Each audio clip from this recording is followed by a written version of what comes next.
Quand je vivais dans mon ancien appartement, c'était systématique. Quand j'entrais dans la salle de bain, il fallait que je vérifie derrière le rideau de douche qu'il n'y ait personne. Et c'est exactement ce qui est arrivé à quelqu'un qui a raconté son histoire sur Reddit. C'était un mercredi, 2 h du matin, il rentrait du travail fatigué et il avait qu'une hâte, c'était de prendre une bonne douche chaude et de se coucher. En arrivant devant la porte d'entrée de son appartement, il se rend compte qu'elle n'est pas verrouillée. Il dit « C'était une période très éprouvante pour moi, je travaillais beaucoup et dormais peu. J'ai simplement pensé que j'étais trop fatiguée et que j'avais dû oublier de fermer. » Bref, il entre, va dans la salle de bain et se rend compte que le rideau de douche est complètement tiré alors qu'il avait l'habitude de le fermer qu'à moitié pour aérer. Je me suis arrêtée, je l'ai regardé, je n'arrivais pas à me souvenir de l'avoir fermé complètement. Et puis j'ai vu une petite flaque d'eau sur le tapis de bain, comme si quelqu'un avait séché ses pieds il y a peu de temps. J'ai fixé ce rideau en plastique, j'ai tendu la main pour l'ouvrir, mais juste avant, j'ai entendu un léger bruit, comme un petit rire étouffé. Dans la panique, il va finalement pas tirer ce rideau. Il est parti en courant frapper à la porte de son voisin et appelle la police. Rapidement, ils arrivent et entrent dans l'appartement. La baignoire était vide, mais le policier a trouvé la fenêtre entrouverte et des traces de boue sur le mur extérieur. Malheureusement, ils ne l'ont pas retrouvé. Voilà ce qu'il dira.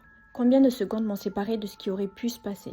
C'est ça le vrai moment terrifiant, savoir que vous êtes la proie de quelqu'un qui s'est introduit chez vous. Je n'oublierai jamais son rire étouffé qui rend cette histoire encore plus terrifiante.